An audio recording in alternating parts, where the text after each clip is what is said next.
Failure ஆச்சு அப்படின்னா ட்ராக்ல தான் நிற்கும். ஆனால் வீல் ப்ராப்ளம் ஆச்சுன்னா வீல் டெரேட் ஆகிடும். அதனால வீல் வந்து ஒரு safety aspect no problem. Wheel வந்து இன்ஸ்டால் ஹெவி லோடு இன்ஸ்டால் பண்ணணும்.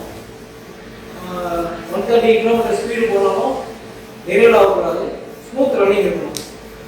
அதனால் நம்ம வந்து வீல் வந்து ஸ்டீல் யூஸ் பண்ணணும். வீல் தான் மேட் ஆஃப் ஸ்டீல். ஹென்ரி பெசிலர் தான் 19th சென்ச்சுரியில் வந்து ஸ்டீலை வந்து லோ காஸ்ட் வச்சு ப்ரொடக்ஷன் பண்ணுறது ஒரு டெக்னிக் யூஸ் பண்ணி பண்ணாங்க. அதனால் வந்து ஃபாதர் ஆஃப் த ஸ்டீல் சொல்லுவோம். பிஃபோர் நம்ம வந்து பிஃபோர் பிசி வந்து 350 இயர்ஸ் வந்து நம்ம அப்போ தான் வந்து அயன் கண்டுபிடிச்சாங்க. அதுக்கு முன்னாடி வந்து அயன் பயன்பாடு இல்லை. அந்த அயன் வந்து லோ டென்சிட்டி ஸ்ட்ரெஸ் அதனால வந்து ஈஸியாக பிரேக் ஆகுறது. ஹெவி லோடு வந்து யூஸ் பண்ண முடியாது அயன். அதனால வந்து டெவலப் ஆகி நம்ம வந்து ஸ்டீல் கண்டுபிடிச்சதுக்கு அப்புறம் தான் அந்த இண்டஸ்ட்ரி வந்து ஃபாஸ்ட்டாக டெவலப் ஆச்சு. இதனால தான் ஹென்ரி வந்து ஃபாதர் ஆஃப் தி ஸ்டீல் சொல்கிறாங்க. இந்த ஸ்டீல் வந்து withstand heavy load, high wear resistance, resist crack under repeated load. Repeated லோடில் வந்து கிராக் ஆகாது. அதனால வந்து நம்ம ஸ்டீல் எடுத்துருக்கோம். இந்த ஸ்டீல் வந்து கார்பன் வந்து 0.5% கார்பன், அப்புறம் வந்து மற்ற அலாய் ஸ்டீல்லாம் சேர்ந்து ஸ்டீலை ப்ரொடியூஸ் பண்ணுறாங்க. ஸ்டீலை பற்றி நம்ம டீப்பாக போக வேண்டாம். ஆனால் சப்ஜெக்ட் வந்து போயிடும். அதனால வந்து ஒரு இன்ட்ரடக்ஷன் மட்டும் கொடுத்துருக்கோம் ஸ்டீலில். அப்புறம் local wheels supports the entire weight of the engine and ensure smooth operation and stable movement. அதனால வந்து நம்ம லோக்கல் வீல்ஸ் வந்து ஒரு ஆக்சிடென்ட் வந்து இன்டர்ஃபரன்ஸ் ஃபிட்ல வந்து நம்ம வீலை வந்து ஃபிட் பண்ணிக்கலாம்.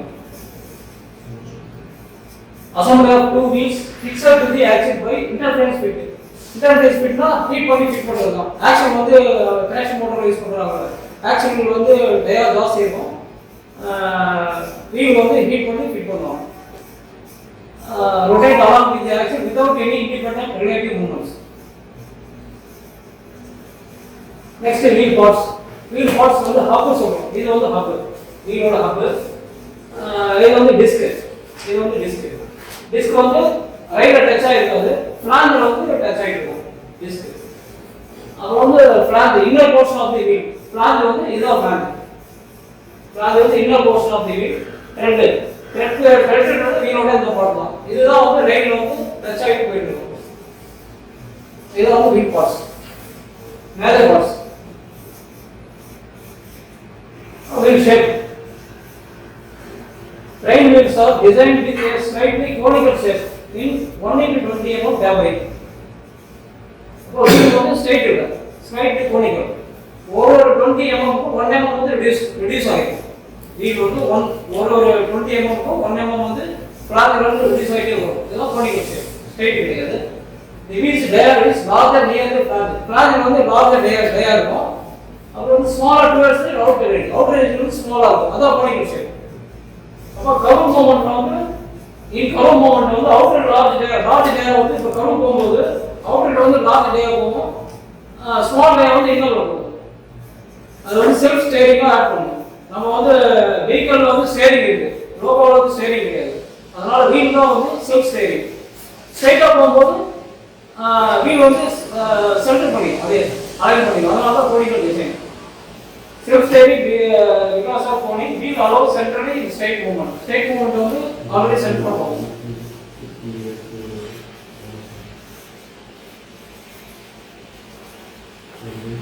இது வந்து axle, இது வந்து flange, இது வந்து grip portion, இது வந்து self centering.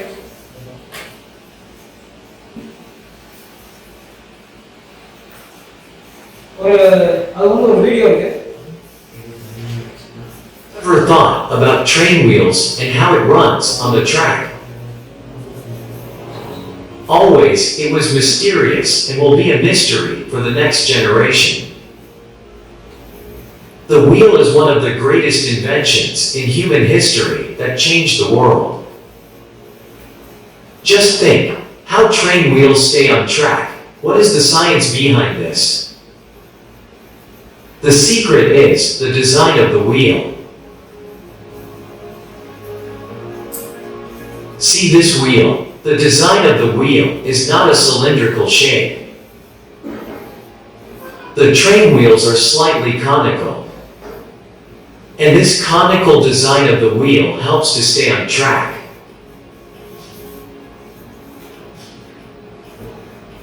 Not only that, this shape produces a self-centering force, so that, whenever the wheels shifts right or left, it automatically aligns at the center. Let's make it simple.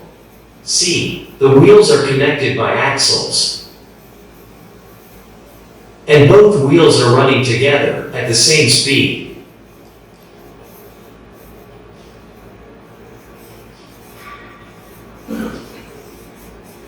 You can see, the outer diameter of the wheel is smaller than the inner diameter.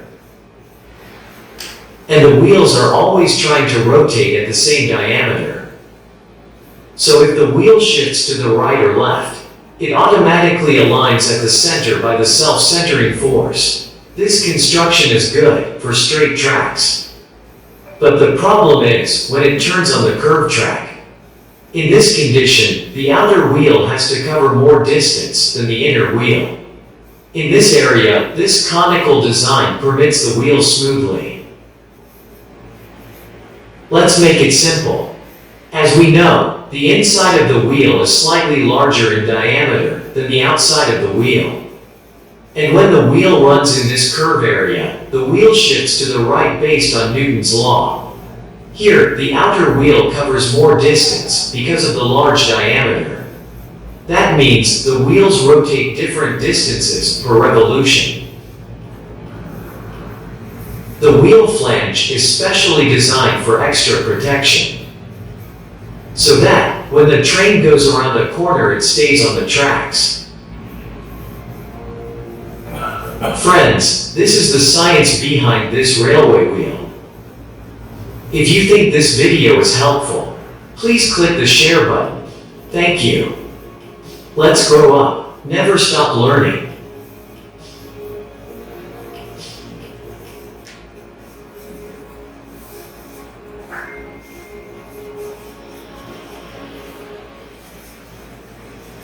You ever thought about இப்போ wheel வந்து இது வந்து front portion, இது வந்து flange, அது வந்து root. Front portion வந்து 63.5 தான் wheelோட நம்ம 1:20 டேப்பர் சொல்லிருக்கோம். அப்போ வந்து கரெக்ட்டா என்ன கிடைக்கும்னா net of the flange வந்து 63.5 mm ல வந்து நம்ம மெஷர் பண்ணனும்னா தான் wheelோட கரெக்ட் ஏரியா. இந்த ஸ்லைட்ல காமிக்கும். New wheel வந்து 1095 97 mm, random size வந்து 1016.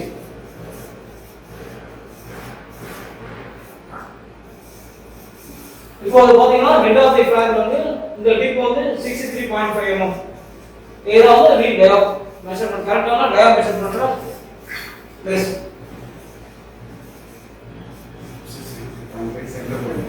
Centre point. இந்த சைடுல பாயிண்ட் மெஷர் பண்ணாதான் நம்ம கரெக்ட் டயா கிடைக்கும். இது 10197 47 or 37? No, sir. New 1097. Which no? New wheel வரும்போது 1097 தான் வரும். New wheel. கர்னல் சைஸ் 1016. நம்ம 1020 க்கு மேல அலோ பண்ண முடியும். 1090.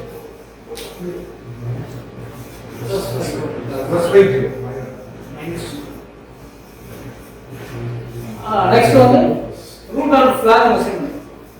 டயா மெஷர் பண்ணோம். அடுத்து வந்து root and flange மெஷர் பண்ணோம். இப்போ root அப்படினா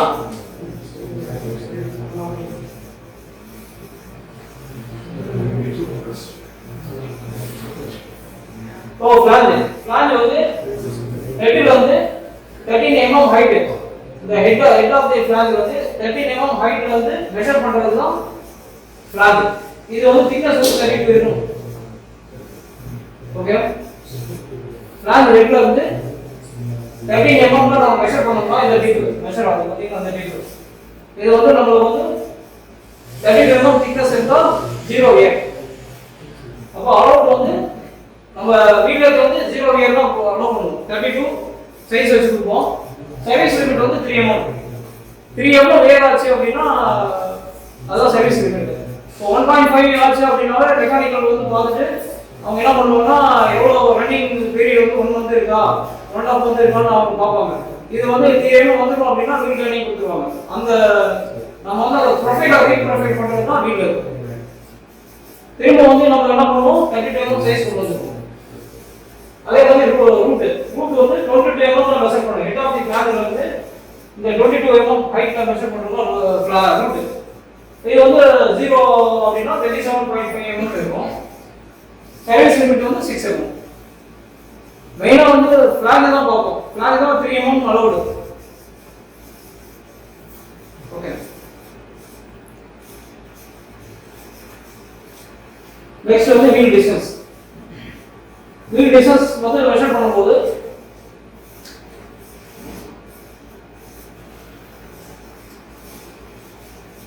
இந்த ரெண்டு வீலோட இன்டர்ஃபேஸ்ல வந்து மெஷர் பண்றதா வீல் டிஸ்டன்ஸ்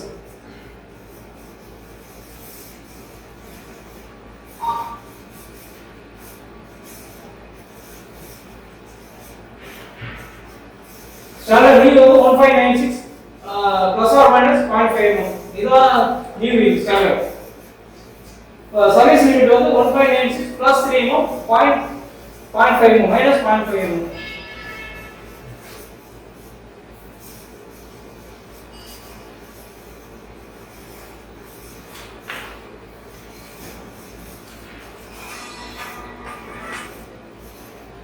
நெக்ஸ்ட் வந்து டயர் டிஃபரன்ஸ் இப்போ வந்து வீல் லென்த்ல வந்து நம்ம வீல் டிஸ்டன்ஸ் பார்த்துட்டோம் ஃபிளாக் பார்த்துட்டோம் டயர் பார்த்துட்டோம் ஆனா அந்த டயர் டிஃபரன்ஸ் வந்து நம்ம வீல் லென்த்ல வந்து மெயின்டைன் பண்றோம் இதுல வந்து சர்வீஸ் லிமிட் இருக்கு அந்த சேம் ஆக்சல் வந்து 0.5 mm தான் அலோவ் பண்றோம் டயர் வந்து சேம் ஆக்சல் வந்து ஒரு வீலுக்கும் இன்னொரு வீலுக்கும் 0.5 mm தான் அலோவ் பண்றோம் ஒரு வீல் வந்து எக்ஸஸ் இருந்துச்சுன்னா அந்த வீல் மட்டும் டேர்ன் பண்ணி அந்த 0.5 mm டயர் டிஃபரன்ஸ் கொண்டு வந்துருவோம் சர்வீஸ் லிமிட் வந்து எம்ஆர் வந்து 2.5 வச்சிருக்காங்க சர்வீஸ் லிமிட் ஆனா வீல் வந்து 0.5 mm ஆம் சேம் போகில வந்து 2 mm வீல் காலி சர்வீஸ் லிமிட் வந்து 8 mm ஆம் சேம் லோகோ வந்து 15 mm வீல் சர்வீஸ் லிமிட் வந்து 25 mm Same logo. Same logo. ஒரு போகிக்கு இன்னொரு போகி ஆன் சேம் போகி இது வந்து bogie to Bogi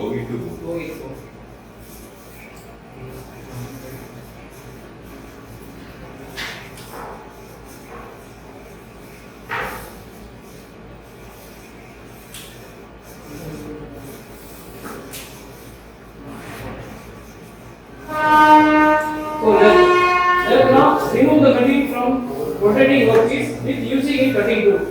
Rotating workpiece வந்து ஒரு cutting tool வந்து டச் பண்ணோம் அப்படினா அந்த மெட்டல் பீஸை ரிமூவ் பண்ணனும். இதுதான் பேசிக் function. So tool is feed into the rotating workpiece for removing material. tool வந்து அந்த rotating workpiece-ல நம்ம ஃபீட் பண்ணுவோம். ஃபீட் ஆவா என்ன ஆகும்னா எவ்வளவு டெப்த் கொடுக்கணுமோ அந்த டெப்த் வந்து மெட்டல் வந்து எடுக்கும். இதுதான் வந்து காமன் லென்த். இப்போ வீலர்ல என்ன பண்றோம் அப்படினா ஆக்டிவிட்டீஸ் வந்து ரீப்ரொஃபைலிங் பண்றோம் ப்ரொஃபைல் வந்து ரீப்ரொஃபைலிங் ஷாப் தான் வீலர் அதாவது ப்ரொஃபைல் வந்து வேர் ஆகி 3 mm கீழ போச்சுனா திரும்ப வந்து டேப் பண்ணி ப்ரொஃபைல் வந்து சேம் ஆகும் under four wheeler is used to restore the wheel in its original shape wheel are machine using a web to a standardized shape called reprofile our wheel வந்து CNC machine model வந்து NGF 108 அதான் நம்ம lathe use பண்றோம் CNC computerized delivery control இதுல வந்து high accuracy கிடைக்குது 0.01 accuracy வருது multi axis operation multi ஆக்சிஸ்ல நம்ம யூஸ் பண்றது x z ஆக்சிஸ் ரெண்டு y x z axis use பண்றோம்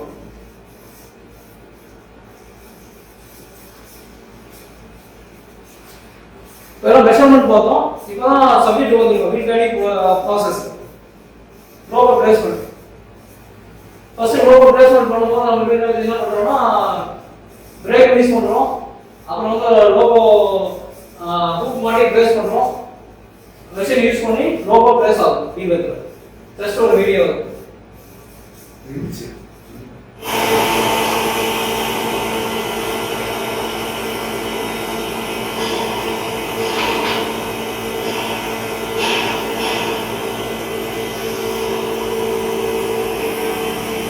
இந்த மெயின் ரோலர் இருக்கு. இந்த ரெண்டு மெயின் ரோலருக்கு இடையில வந்து வீடியோ பிளேஸ் பண்ணுவோம்.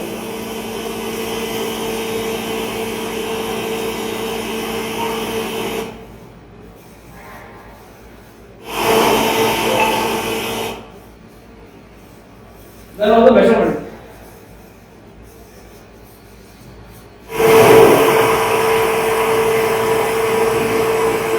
இந்த லைன் பிளேஸ் பண்ணோம்னா லைன் வெளிய வந்துரும். இந்த ரெண்டு மெயின் ரோலர் வந்து தான் வீல் ரொட்டேட் ஆகும். Supporting roller.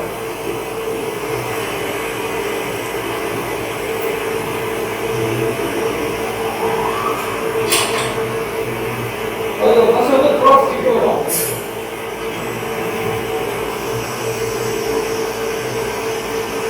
இது வந்து route plan safe base wheel distance 63.5 mm ல எல்லாமே 1:20 டேப்லிங் எல்லாமே மெஷர் பண்ணுவோம்.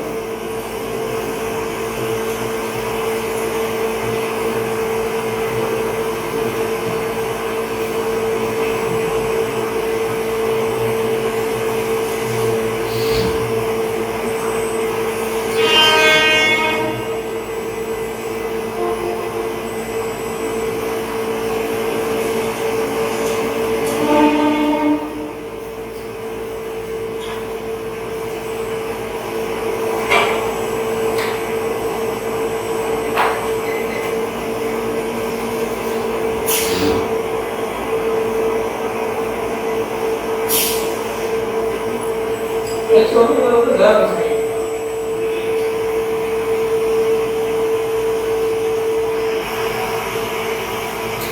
சென்சார் வந்து மேக்னெட் ஃபிக்ஸ் பண்ணுவோம். இதுதான் சென்சார்.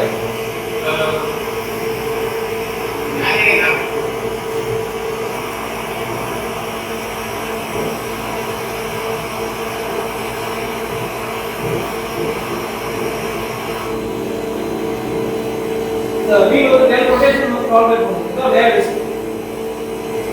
இந்த டிஸ்க் தான் மெஷர் பண்ணுவோம்.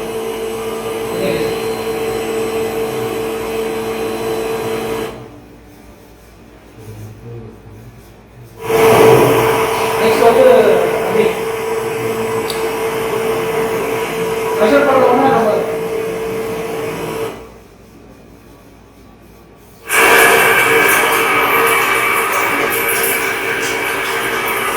இந்த பிட் தான் பண்ணிட்டு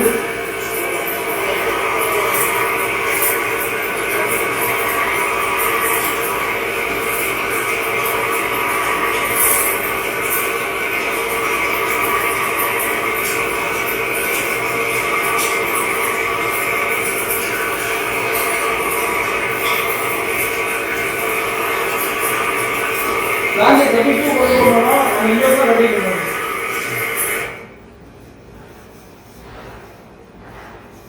இதுல வந்து ரெண்டு ப்ரொஃபைல் இருக்குது.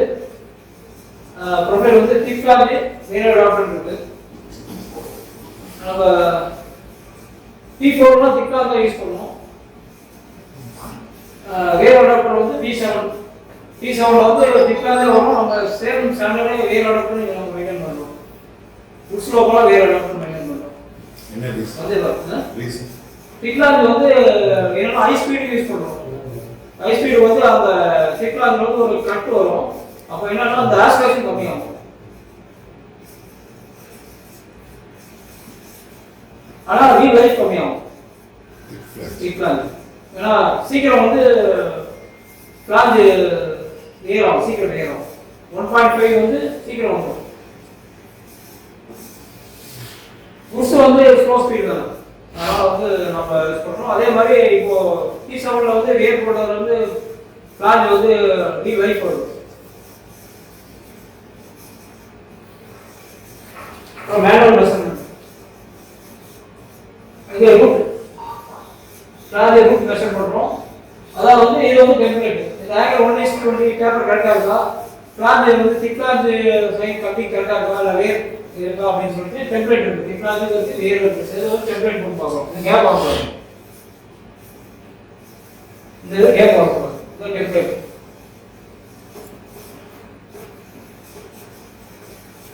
வீல் டிஃபெக்ட்ஸ் வருது.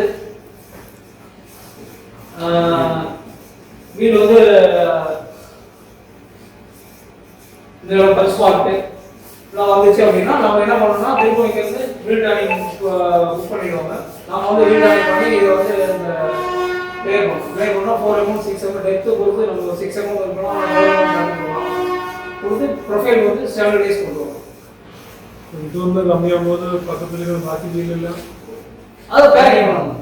ஆக்சல் டிஃபரன்ஸ் வந்துச்சுன்னா சேம் ஆக்சல் நம்ம 0.5 சொன்னோம் இல்லைங்களா, அந்த 0.5 கொண்டு வரணும். எந்த ஆக்சல் ஜாஸ்தி இருக்கோ அந்த இந்த ஆக்சல் கொடுக்காம நெக்ஸ்ட் வீல் எந்த வீல் ஜாஸ்தி இருக்கோ அந்த வீல் கட்டு கொடுத்து சேம் ஆக்சல் கொண்டு வரணும். சேம் போகி பேரிங் பண்ணணும், லோகோ சேம் லோகோ பேரிங் பண்ணணும்.